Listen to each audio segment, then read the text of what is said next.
Deathless Titans placed upon the face of the earth 3 generations of men. The first of them being men of gold.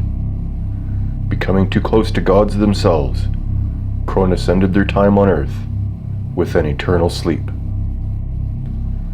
A second generation came to be, the men of silver.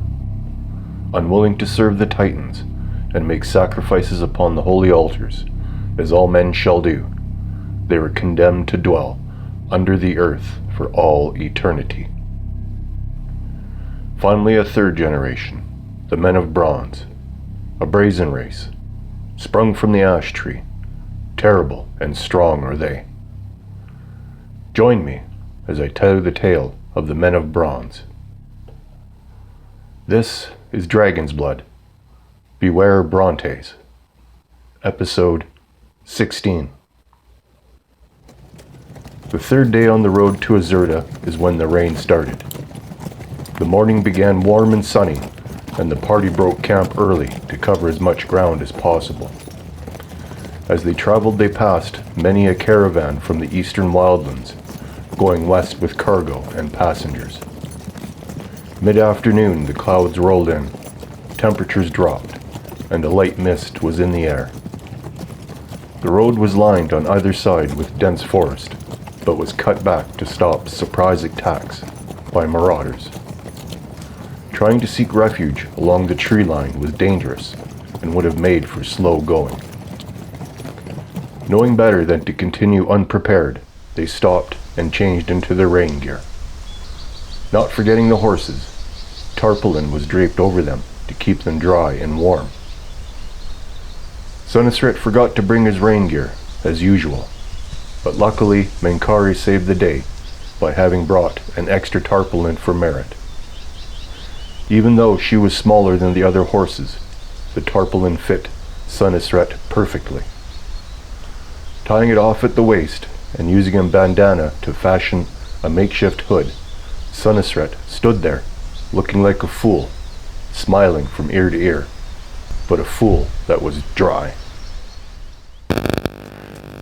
Late that afternoon, the mist turned into a heavy downpour, souring Gamden's mood even more than it had been since they left Dionysidoros. After having been in the Sacred Mother's presence and the intrusion into his mind, his thoughts turned inward, going over every detail in his short life. Everyone in the group did their best to bring him out of his funk, but he wouldn't tell them his thoughts. Something was needed to bring the entire party's spirits up again. As the sun was beginning to set and thoughts turned to trying to find somewhere warm for the evening, Gamden finally piped up and said, "We need to go on a little longer." Everyone stopped what they were doing, looked at each other in amazement that he had finally said something. Breaking the awkward silence that followed, Sunisret asked, "How much further do we have to go?" "I'm not sure, but this morning I had a waking dream that we were stopped where we are right now, and I said the exact same thing." Gamden paused as he tried to recall the dream, then continued, "I'm not sure how much further we went, but we came across an abandoned, crumbling building, overgrown with trees, just off the beaten path." Yes, go on," said Menkari with enthusiasm in his voice. After closing his eyes for a moment, Gamden replied, "No, nothing right now. The only reason why I recalled the dream from this morning is because of that boulder over there." Gamden pointed off to his left, then continued, "I guess when I see the next marker, I'll know it?" "That's too bad," sighed Akim. "I'm so wet I could wring my hands and a river would flow. Shelter would be perfect." "I'll run ahead and try to find this house of yours." Sunisret made his way off the muddy, slippery main road and sprinted ahead through the short brush lining either side. As the party slowly made their way behind, Akim had many more questions for Gamden, but he only gave yes or no answers. Becoming frustrated with his unwillingness to share his thoughts, Akim finally said, "Listen here, Gamden. We want to help you, but we can't do that if you close your thoughts to us." "He's right," added Minkari. "We both have lifetimes of knowledge that could help you with what you're going through right now." "Trust us, Gamden," pleaded Akim. After internally arguing with himself, Gamden stopped his horse, sighed, and did his best to describe what was happening. "I guess I didn't think that Kefu's death would bother me as much as it has. I'm having regrets that I wasn't there when he died. I mean that he died alone.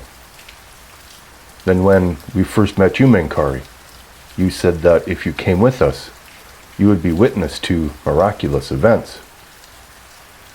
Laughing as he said it, Gamden continued, "Then, Sacred Mother saying that I wouldn't need protection from my enemies, that my enemies will need protection from me?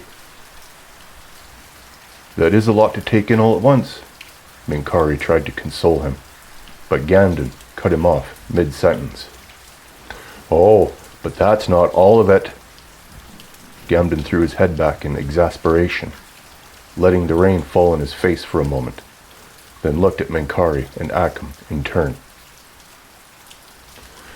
"I've been having one nightmare over and over, horrible, vivid nightmare, since that old witch was in my mind." "Gamden!"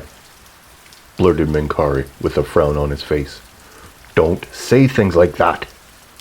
I'm sorry," said Gamden as he looked down, visibly shrinking down into his saddle. Akim rode up closer to Gamden and asked, "Can you tell me more about this nightmare for me?" Without looking up, he described it for them. "I see a tall, beautiful naked woman standing before me. She has a jar in each hand and never looks away from me. Then she asks, 'Which do you choose?' Out of both jars, gold coins spill out. From the left, the coins have 3 crowns. I pick up one and I look at her and I see the 3 kingdoms in the background as they are today. She smiles and asks again, 'Which do you choose?' When I pick up a coin from the other jar, there is only 1 crown. In the background, I see the 3 kingdoms in ruin and 1 kingdom above them all, drenched in blood. The woman before me, now a rotting corpse, asks again, 'Which do you choose?' That's when I wake up." "By Zeus's beard!" gasped Minkari. "The gods always give you the answer in the form of a riddle." He shook his head in bewilderment. "Our frustration is their enjoyment." "They test us," interjected Akim. "The gods want only the most faithful to carry out their will." He touched his left middle and forefinger to his lips, then to his forehead. "We have to trust the gods will lead us in the right direction. Righteousness will be ours, if we trust." The party rode on as Minkari and Akim did their best to decipher the riddle that was spun for them. Gamden rode along behind them, silent in his thoughts, when Sunistret came running up to them. "I went quite a ways ahead, and I couldn't see anything." The evening was getting cold, and Sunistret's breath could be seen in the air as he panted from all the exertion. "Are you sure about this dream of yours? It's getting cold and I've walked enough for today in the rain." He held up his hands to emphasize his point as the water poured off his tarpaulin. Gamden almost spoke of his own doubt when he remembered what Akim said of trust. There was too many things happening, one after the other, for it to be simple coincidence. Someone or something had a plan for him, and it was time for Gamden to trust. Gamden put a smile on his face. I know that it's a little further up. He pointed off into the distance. Not too much further now. The others looked at Gamden, then each other, taken aback by his sudden surge in confidence. Encouraged by his words, Menkari piped up. Not too much longer. Off we go. Off we go. Spurring Merritt into a slow trot, he sang his favorite traveling song. The rest of the party followed along behind, joining the song as they caught up. 2 hours later, they were still on the road, still wet, still tired, and still hungry, in that order. Night had fallen, and so had their spirits. Gamden was slouched in his saddle, and doubting himself again, when he stopped his horse in the middle of the road and shouted, I don't understand what's going on. I know what's going on, shouted Son of Sret right back. It's so dark, I almost ran into the ass end of your horse. I don't care for the smell of horse's ass. Shut up, Son of Sret, Gamden said with derision. You're the horse's ass, but you smell even worse. You son of a... Son of Sret was cut off mid-sentence, when without warning, a bolt of lightning struck a tree less than 100 paces from them. The flash was so bright that the scene around Gamden was imprinted in his eyes. Son of Sret was shouting and pointing while Menkari sat in his saddle, praying. Akam was ready to join in the argument and pointing at Son of Sret. The thunderclap that followed spooked Gamden's horse, and he was thrown down into the mud. Son of Sret, just as stunned, fumbled for the reins and stopped Nauder before he could run off. Even Capri had to stick his head over Menkari's saddlebag. There it is, shouted Gamden as he propped himself up on his elbows. That's it, the next marker. The lightning, the lightning, shouted Menkari as he clapped his hands in excitement. No, answered Gamden, and he pointed to the burning tree as he got up. That's it over there. In all the excitement and the blinding light from the bolt, no one but Gamden noticed the tree consumed by flames just ahead of them. What? In the forest? By the burning tree? Asked Son of Sret as he shrugged his shoulders. No, across the way. Gamden paused and closed his eyes, remembering the waking dream. See that gnarled old tree almost exactly across the road? He pointed to the other side of the road. Everyone was straining to see where he was pointing, as the burning tree was quickly doused by the incessant rain. Lead the way! Lead the way! Exclaimed Menkari. Out of the rain and into the dry is what I say. Lead the way! Lead the way, my boy! Gamden gathered up the reins from Son of Sret and led Nauder and the rest of the party to where he knew where sanctuary lay. As they rounded the gnarled tree, Menkari said, I think we can take the risk of a little light. He produced a small oil lamp from one of his saddlebags and lit it with his flint striker, covering the flame with his hand from the errant raindrops that fell through the crown canopy. The light revealed massive tree trunks covered in moss and branches crisscrossing overhead. 20 paces further in, and they came across an irregular circle of trees. That's it. There it is, shouted Gamden with excitement as he pointed. He was about to dash forward when Akam grabbed him by the shoulder and said, Just because we've never been here before doesn't mean that no one else hasn't found it before us.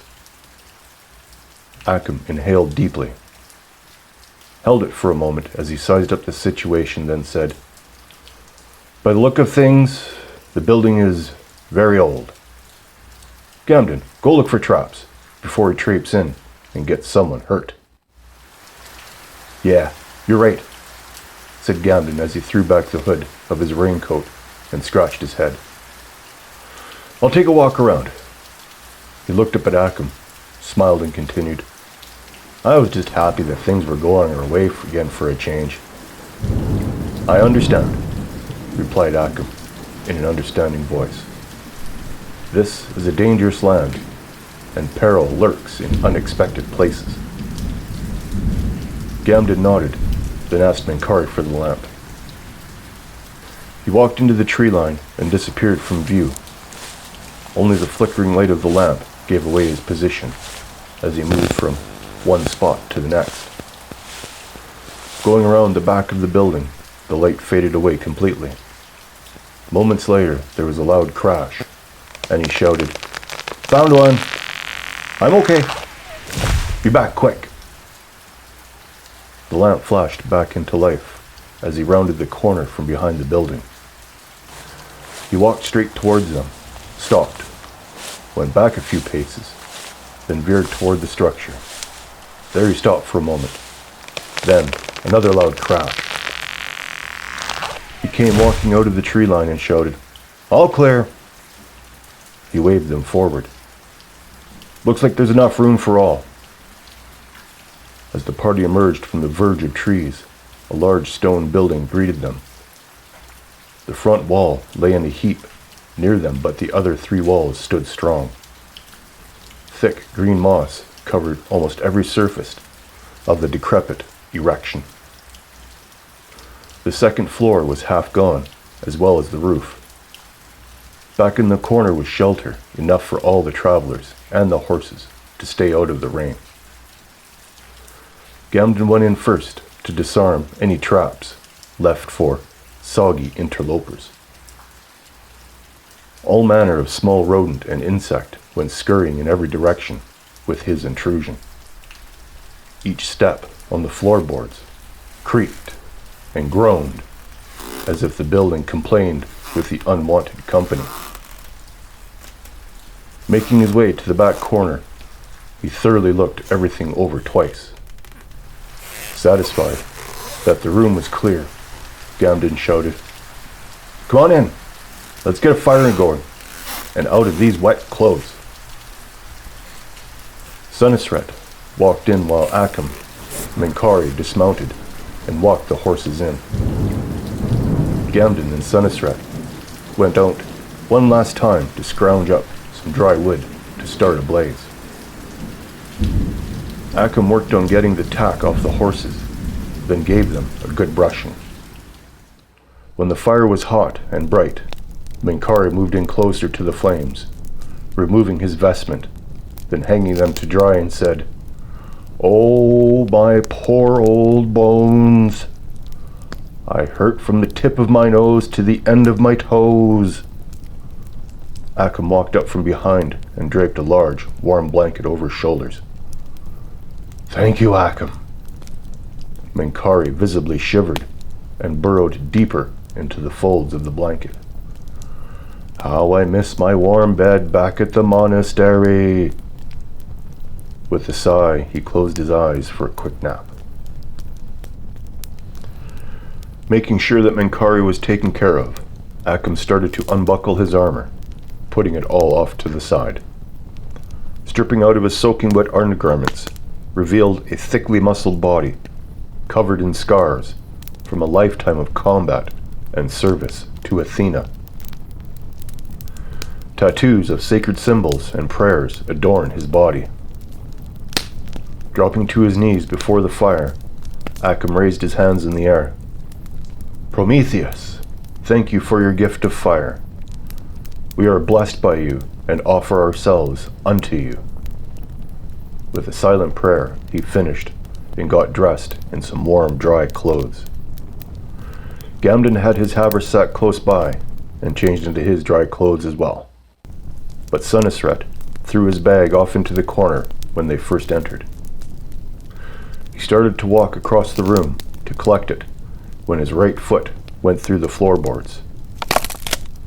More startled than anything, he stood there with the one leg knee-deep in the floor. "Are you okay?" blurted Gamden. "Yeah, I'm okay," answered Sunnisret. "But I think I'm stuck." Both Akim and Gamden walked over to see what was going on. Scratching his head as he thought, Gamden said, "Should we try and pull him out?" Hands on his hips as he assessed the situation, Akim countered with, "I think we should remove the floorboards around his leg and see what has him trapped." "Yeah, I think that's a better idea," nodded Sunnisret in agreement. "I'm really stuck down there." Bending down, Gamden was able to get a couple of fingers between Sunnisret's leg and the plank that had him trapped. "We can do this, no problem. Wood is good and rotten here."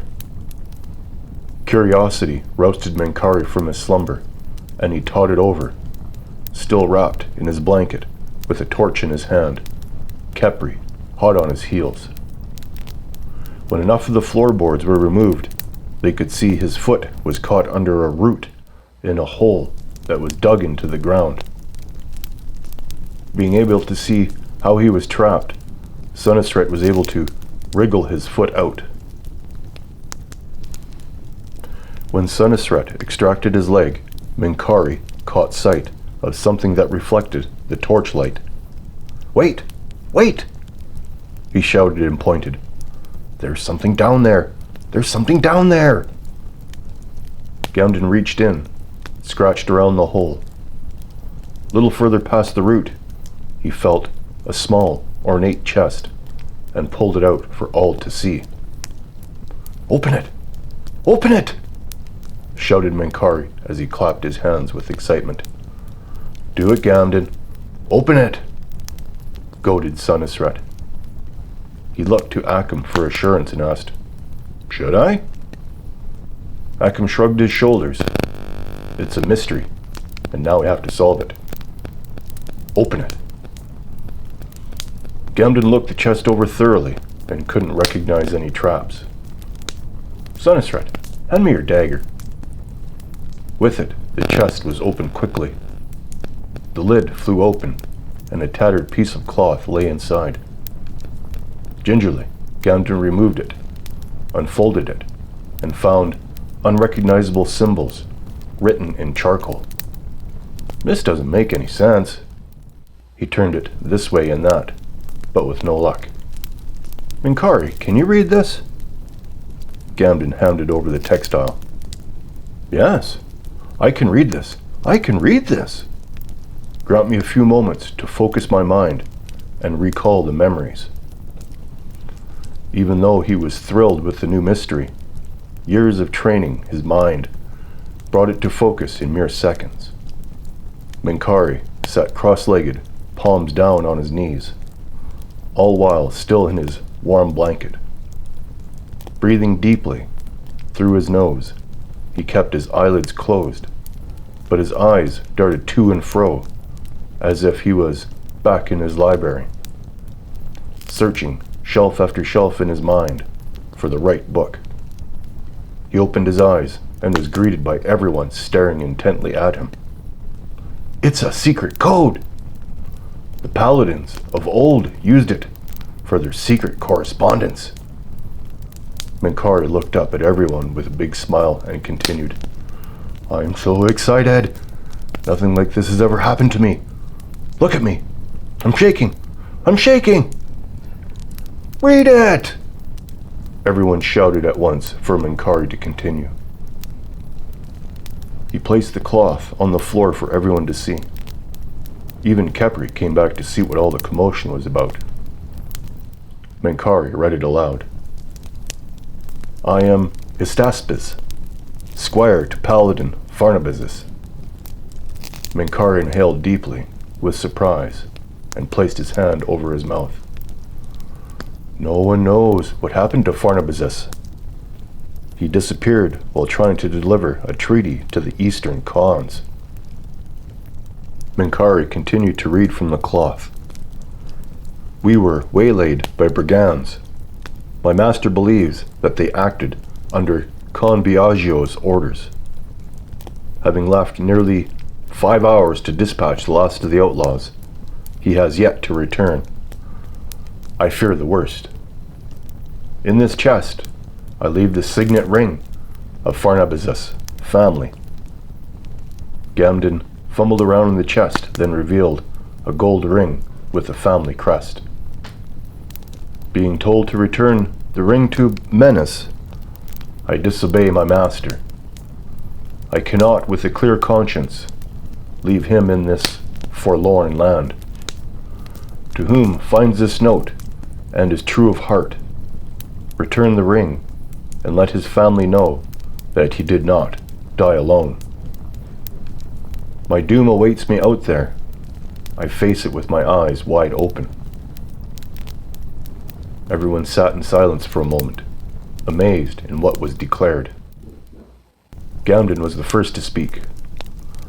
I think you should carry the ring, Minkari, and take it back to Menace. He looked at everyone, shook his head.